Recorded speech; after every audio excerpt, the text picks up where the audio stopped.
എല്ലാവർക്കും നമസ്കാരം. ശ്രീസ് മൂമെന്റ്സിന്റെ പുതിയൊരു വ്ളോഗിലേക്ക് സ്വാഗതം. പാലക്കാട് ജില്ലയിലെ നെല്ലിയാമ്പതിക്കാണ് കേട്ടോ ഇന്ന് ഞങ്ങളുടെ യാത്ര. കേരളത്തിലെ പ്രധാനപ്പെട്ട ഒരു ടൂറിസ്റ്റ് കേന്ദ്രം കൂടിയാണ് നെല്ലിയാമ്പതി. പക്ഷെ ഞാൻ ഇതുവരെ അവിടെ പോയിട്ടില്ല. എൻ്റെ ഫസ്റ്റ് ട്രിപ്പാണ്. വണ്ടിയിലുള്ള എല്ലാവരും ആവേശത്തിലായിരുന്നു. ഞങ്ങൾ ഇന്നിവിടെ സ്റ്റേ ചെയ്യുന്നില്ല, വൺ ഡേ ട്രിപ്പാണ്. അപ്പം അതുകൊണ്ട് തന്നെ കുറേ സ്ഥലങ്ങൾ കവർ ചെയ്യാനുണ്ട്. റോഡിൽ നല്ല ബ്ലോക്ക് ഉണ്ടായിരുന്നു. ഞങ്ങൾ ചെക്ക് പോസ്റ്റിൽ എത്തുമ്പോഴേക്കും കുറച്ചൊക്കെ ലേറ്റ് ആയിട്ടുണ്ട്. അപ്പോൾ ഇവിടെ വണ്ടിയുടെ ഡീറ്റെയിൽസ് ഒക്കെ കൊടുക്കണം. അപ്പോൾ അവരൊരു സ്ലിപ്പ് തരും. അതിൽ 5 മണിക്ക് മുന്നേ തന്നെ തിരിച്ച് ചെക്ക് പോസ്റ്റിലേക്ക് എത്തണം എന്നുള്ളത് രേഖപ്പെടുത്തിയിട്ടുണ്ട്. ചെക്ക് പോസ്റ്റിന് അടുത്തായിട്ടുള്ള ഒരു വ്യൂ പോയിന്റിലാണ് ഞങ്ങൾ ഫസ്റ്റ് ഇറങ്ങിയിട്ടുള്ളത്. നല്ല വെയിലായിരുന്നു. ഇവിടെ ഇങ്ങനെ ഭക്ഷണം കഴിക്കാനൊക്കെ ഇരിക്കാൻ പറ്റുന്ന പോലത്തെ ഒരു സംഭവമുണ്ട്. അപ്പോൾ ഭക്ഷണമൊക്കെ ഞങ്ങൾ ബ്രേക്ക്ഫാസ്റ്റ് കഴിച്ചിരുന്നു. അപ്പം അതുകൊണ്ട് അവിടെ കയറി നിന്ന് എല്ലാവരും കൂടി ഫോട്ടോ എടുത്തു. നല്ല കോടയുണ്ട്, നല്ല വെയിലുണ്ട്. അപ്പം അത് മഞ്ഞിങ്ങനെ ഉരുകി പോയിക്കൊണ്ടിരിക്കുകയാണ്. വെയിലിൻ്റെ ചൂട് സഹിക്കാൻ പറ്റുന്നില്ല, അത്രയും സ്ട്രോങ് വെയിലാണ്. ഇവിടെ ഞങ്ങളുടെ ഫോറസ്റ്റ് ആണ്. അപ്പോൾ 2 സൈഡിലും കാഴ്ചകൾ മനോഹരമാണ്.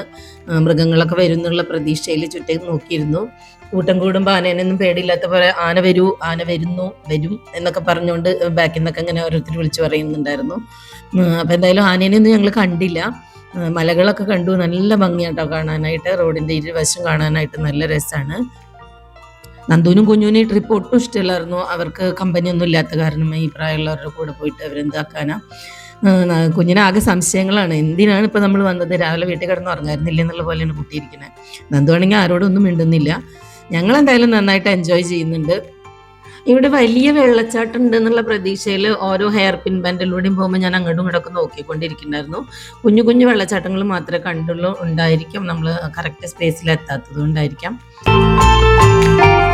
അങ്ങനെ നമ്മൾ നെല്ലിയാമ്പതിയിൽ എത്തിയിരിക്കുകയാണ് കേട്ടോ. ഇനി ഇവിടുന്ന് ട്രക്കിങ്ങിന് പോകേണ്ടവർക്ക് അത് പോവാം. പിന്നെ എന്തോ സീതാർകുണ്ട് അങ്ങനെ ഒരു സ്ഥലമുണ്ട് എന്ന് പറയണു. അത് വേറെ എവിടെയാണെന്ന് അതും പറയുന്നുണ്ട്. എനിക്ക് അറിഞ്ഞുകൂടാ സീതാർകുണ്ട് കറക്റ്റ് എവിടെയാണെന്നുള്ളത്. ഞങ്ങൾ ട്രക്കിങ്ങിന് പോകാനായിട്ട് റെഡി ആയിട്ട് നിൽക്കുകയാണ്. അപ്പോൾ കുഞ്ഞിങ്ങനെ ഓരോ വണ്ടികളുടെ കളറൊക്കെ പറയുന്നുണ്ട്. അവന് ബ്ലാക്ക് ജീപ്പിൽ പോകണമെന്ന്. അങ്ങനെ വെയിറ്റ് ചെയ്തുകൊണ്ടിരിക്കുകയാണ്. പിന്നെ ഇതിനടുത്തായിട്ട് ഒരു ഫാം ഉണ്ട്, ഓറഞ്ച് വെജിറ്റബിൾ ഫാം ഉണ്ട്. അപ്പോൾ ചിലർ അങ്ങോട്ട് പോയി. ട്രക്കിങ് പേടിയുള്ളവർ, എനിക്ക് പേടിയൊക്കെ ഉണ്ട്, പക്ഷെ ഞാൻ മുന്നേ എക്സ്പീരിയൻസ് ചെയ്തിട്ടുണ്ടായിരുന്നു. അപ്പോൾ അതുകൊണ്ട് നെല്ലിയാമ്പതിയിലല്ല, വേറെ സ്ഥലത്ത്. അതുകൊണ്ട് തന്നെ ഞാൻ നല്ല ആവേശത്തിലാണ് ഇരിക്കുന്നത്. അങ്ങനെ ഒത്തിരി ജീപ്പുകൾ വരുന്നുണ്ട്. ഒരു ജീപ്പിനകത്ത് 8 പേരെയാണ് കയറ്റുക. കുഞ്ഞു പറഞ്ഞ ബ്ലാക്ക് ജീപ്പിൽ വേറെ ആൾക്കാർ കയറി. അവൻ ഡിസപ്പോയിൻറ്റഡ് ആയി. എങ്കിലും ഒക്കെ അടുത്തത് വരും എന്നൊക്കെ പറഞ്ഞിട്ട് ഞങ്ങൾ കാത്തിരിക്കുകയാണ്. അപ്പോൾ ഓരോ കളർ പറഞ്ഞു, അതിലൊക്കെ ആൾക്കാർ കയറി. ലാസ്റ്റ് വളരെ പഴക്കം ചെന്ന ഒരു ജീപ്പാണ് ഞങ്ങൾക്ക് കിട്ടിയത്. ജീപ്പ് എന്ന് പറയുമ്പോൾ നമ്മുടെ മനസ്സിൽ വരുന്ന പണ്ടത്തെ ജീപ്പില്ലേ, ആ ജീപ്പാണ്. അപ്പോൾ ഞാൻ എൻ്റെ കയ്യിൽ ഈ സ്റ്റിക്കൊക്കെ ഉള്ളത് കാരണം അയാൾ ചോദിച്ചു യൂട്യൂബർ ആണോ, അവരെ കുറിച്ചൊക്കെ പറയണമെന്ന്. സബ്സ്ക്രൈബ് ചെയ്താൽ പറയാമെന്ന് ഞാനും പറഞ്ഞു. അങ്ങനെ ട്രക്കിങ് ആരംഭിച്ചു കേട്ടോ. തുടക്കം ഗംഭീരമായിരുന്നു. ഭയങ്കര രസമായിട്ട് എല്ലാവരും എൻജോയ് ചെയ്തിരുന്നു കേട്ടോ. കുറച്ച് ദൂരം പോയപ്പോഴാണ്, ശരിക്കും ഓഫ് റോഡ് വന്നപ്പോഴാണ് ഞങ്ങളുടെ ആ തനി സ്വഭാവം ഡ്രൈവർക്ക് മനസ്സിലായിട്ടുണ്ടാവുക. പിന്നെ അങ്ങനത്തെ ഇത് പുത്തരിയൊന്നും ആവില്ല, സ്ഥിരം കേൾക്കുന്നതായിരിക്കാം. മാലിന്യ നല്ല അന്തസ്സായിട്ട് ഒള്ളിയിട്ടിട്ടുണ്ട്. വരൂ, ഇരിക്കൂ, നിൽക്കൂ എന്നൊക്കെ സ്റ്റൈലുള്ളവരൊക്കെ അവിടെ അയ്യൻ്റെ അമ്മ എന്നുള്ള സ്റ്റൈലിലായിരുന്നു. എന്തായാലും ചിരിയോട് ചിരിയായിരുന്നു. പിന്നെ ഇങ്ങനെ ഓരോ വ്യൂ പോയിന്റിൽ എത്തുമ്പോൾ അവർ നിർത്തി തരും. നമ്മുടെ ഓപ്പോസിറ്റ് വരുന്ന ജീപ്പിലുള്ളവരുടെ മുഖം നോക്കായിരുന്നു. അവർക്ക് യാതൊരു ഭാവമാറ്റവും ഇല്ലല്ലോ എന്ന്. കുറച്ച് കഴിഞ്ഞപ്പോൾ പിന്നെ ഞങ്ങൾക്കും തോന്നി, എന്തിനാ അതിനകത്ത് ഇങ്ങനെ കരഞ്ഞു വിളിച്ചിരിക്കുന്നത്, നമ്മൾ എൻജോയ് ചെയ്യാൻ വന്നതല്ലേ. നമ്മുടെ വണ്ടിയിൽ ഫാസ്റ്റ് മ്യൂസിക് ഒക്കെ ഇട്ടു. താളം പിടിക്കാൻ തുടങ്ങിയപ്പോഴേക്കും അടുത്ത കുഴിയിൽ ചാടും.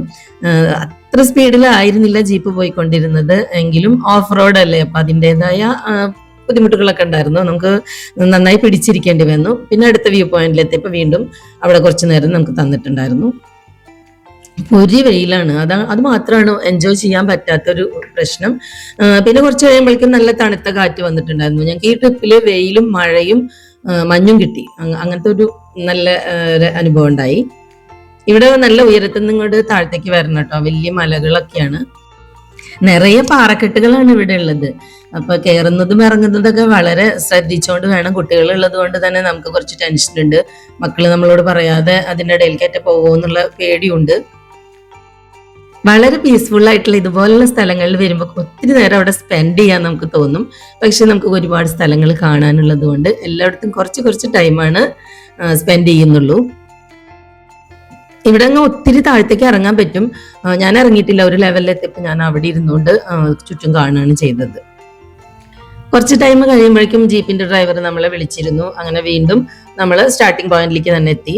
അപ്പൊ അവിടെ വാഷ്റൂം ഇല്ല. കുറെ പേര് സീതാർകുണ്ട് കാണാൻ പോയിട്ടുണ്ട്, കുറച്ച് പേര് ഇവിടെ ഫാമിലേക്ക് വന്നിട്ടുണ്ട്. അപ്പൊ നമ്മൾ വാഷ്റൂം അന്വേഷിച്ച് ഫാമിലേക്ക് എത്തി. അവിടെ ഒരാൾക്ക് 25 രൂപയാണ് എൻട്രി ഫീ ഉള്ളത്. അപ്പൊ അത് കൊടുത്തിട്ട് അതിനകത്ത് പോയി. എൻട്രൻസിന് തന്നെ ബാത്റൂം ഉണ്ടായിരുന്നത് ഞങ്ങൾ കണ്ടില്ല, ഉള്ളിലേക്ക് കയറിയിട്ടുള്ളതിലേക്കാണ് ഞങ്ങൾ പോയത്.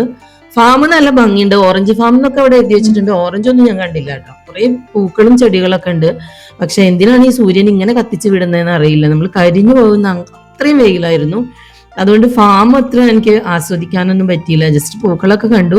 പിന്നെ അവിടെ കണ്ടത് ഇതുപോലെ നമ്മുടെ ഫാഷൻ ഫ്രൂട്ട്സ് വേറെ ഒന്നും ഞാൻ കണ്ടില്ല. ചെറിയ ഓറഞ്ചസ് ഉണ്ടായിരുന്നു എന്നൊക്കെ പറയുന്നുണ്ട്. ഞങ്ങൾ അങ്ങോട്ടൊന്നും പോവാത്തത് കൊണ്ടായിരിക്കാം.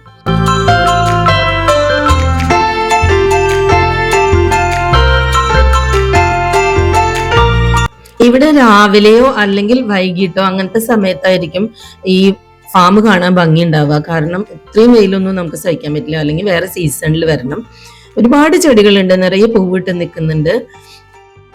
അതുപോലെ തന്നെ ഇവിടെ സെയിലുണ്ട്, ചെടികളും വേറെ എന്തൊക്കെയോ ഉണ്ട്. അങ്ങോട്ടൊന്നും ഞങ്ങൾ പോയില്ല. വെയിലത്തുനിന്ന് ഒരു ആശ്വാസമായിട്ട് ഒരു വള്ളിക്കുടലുണ്ട് അതിനകത്ത്. അവിടെ കുറച്ച് നേരം 2-3 മിനിറ്റ് അവിടെ ഇരുന്നു. വീണ്ടും ഞങ്ങൾ പുറത്തേക്ക് പോയി. കുറച്ച് ദൂരം നടക്കുമ്പോഴേക്കും ഞങ്ങളെ ബസ്സിന്റെ അടുത്തേക്ക് വിളിച്ചു. പോയവരൊക്കെ അവിടെ തിരിച്ചെത്തിയിട്ടുണ്ട്. അപ്പൊ ഇനി ലഞ്ച് കഴിക്കാൻ പോകാനുള്ളതാണ്. അപ്പൊ ഒരു ഒറ്റ വഴിയേ ഉള്ളൂ, അതിലേ തന്നെ പോയിട്ട് നമ്മൾ പുറത്തേക്കുള്ള എക്സിറ്റിലേക്ക് എത്തണം. കുടയുള്ളത് ഒരു ആശ്വാസമായി കേട്ടോ. ഈ സ്ഥലത്താണ് നമുക്ക് ലഞ്ച് ഉള്ളത്. ഇപ്പൊ ബിരിയാണിയും ചോറും അങ്ങനെ 2 ഓപ്ഷൻ ആയിരുന്നു. അപ്പൊ ഞങ്ങൾ ബിരിയാണിയാണ് പറഞ്ഞിട്ടുള്ളത്.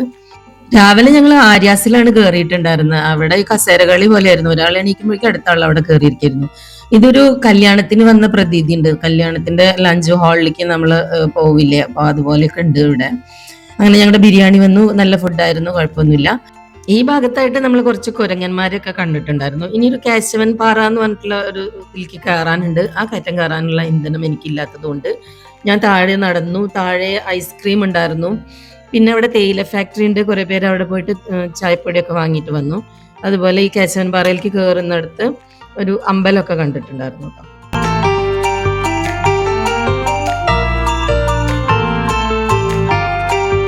അപ്പൊ ഞങ്ങൾ കുറച്ച് പേര് താഴെ ഐസ്ക്രീം ഒക്കെ കഴിച്ച് കുറച്ച് ദൂരം നടന്നു. തേയിലക്കാട്ടിൽ പോയിട്ട് കുറച്ച് ഫോട്ടോസ് ഒക്കെ എടുത്തു. അങ്ങനെ തൃപ്തിപ്പെട്ടു.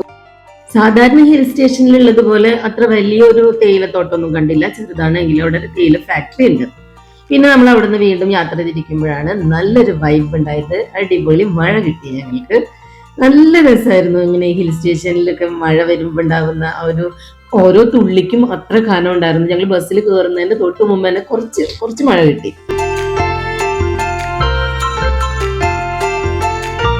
അടുത്ത നമ്മുടെ ഡെസ്റ്റിനേഷൻ പോത്തുണ്ടി ഡാമാണ്.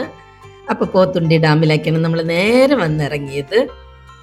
ഇവിടെ മഴ നനഞ്ഞിങ്ങനെ കിടക്കുന്നുണ്ട് കേട്ടോ. ഇവിടെ കുതിര സവാരിയൊക്കെ ഉണ്ട്. ഞങ്ങൾ അതിലൊന്നും കയറിയില്ല. ഡാമിലേക്ക് എൻട്രി ഫീ ഉണ്ട്. ഒരാൾക്ക് 20 രൂപയാണ്. ഇതിനകത്ത് കയറിയാൽ അതിമനോഹരമായി സെറ്റ് ചെയ്തിട്ടുള്ള വലിയ ഗാർഡൻ കാണാം. ഇവിടെ കുറേ സ്റ്റാച്യൂസ് ഒക്കെ ഉണ്ട്. ഫോട്ടോ എടുക്കരുതെന്ന് എഴുതി വെച്ചിട്ടുണ്ട്. അതെന്താന്ന് എനിക്ക് മനസ്സിലായില്ല. എല്ലാവരും ഫോട്ടോ വീഡിയോ ഒക്കെ എടുക്കുന്നുണ്ട്. ദൂരെ ആ കാണുന്ന സ്റ്റെപ്സില്ലേ, അത് മുഴുവൻ കയറിയിട്ടാണ് ഇങ്ങോട്ട് എത്തിയത്. സ്റ്റെപ്സ് കയറാൻ നല്ല പ്രയാസമായിരുന്നു. എനിക്ക് കിതപ്പൊക്കെ വല്ലാതെ കിതപ്പ് വന്നു. പക്ഷെ കയറി കഴിഞ്ഞ് ഇവിടെ എത്തിയപ്പോൾ ഡാമിൻ്റെ വ്യൂ നല്ല ഭംഗിയാണ് കാണാനായിട്ട്. ആ സമയത്തും കോടയുണ്ടായിരുന്നു. അപ്പോൾ ഞങ്ങൾ അവിടെ ഗാർഡനിലൊക്കെ നടന്നു. എല്ലാവരും കൂടി ഫോട്ടോസൊക്കെ എടുത്തു. ഗാർഡൻ്റെ ഒത്തിരി ദൂരത്തേക്ക് നടന്നു പോകാനുണ്ട്. കുറച്ച് നടന്നപ്പോഴേക്കും ഞാൻ ടയേർഡായി. അപ്പോൾ അവിടെ ഒരു ഊഞ്ഞാലിലൊക്കെ ഇരുന്ന് കുറച്ച് നേരം ആടി. കുട്ടികളൊക്കെ ഇവിടെ എത്തിയപ്പോഴാണ് ഹാപ്പി ആയത്. കുട്ടികളുടെ പ്ലേ ഏരിയ ഉണ്ടായിരുന്നു. അപ്പോൾ അവർക്ക് അതിനകത്ത് കുറേ ഇതിലൊക്കെ കയറാനുണ്ടായിരുന്നു. അങ്ങനെ ഞങ്ങളുടെ നെല്ലിയാമ്പതി ട്രിപ്പ് അടിപൊളിയായിട്ടോ. വീഡിയോ ഇഷ്ടമായാൽ എല്ലാവരും സബ്സ്ക്രൈബ് ചെയ്ത് സപ്പോർട്ട് ചെയ്യുക, ലൈക്ക് ചെയ്യുക, നിങ്ങളുടെ അഭിപ്രായങ്ങൾ കമൻ്റായിട്ട് രേഖപ്പെടുത്തുക. വീണ്ടും നമുക്ക് മറ്റൊരു വ്ളോഗിൽ കാണാം. Thanks for watching. ബൈ.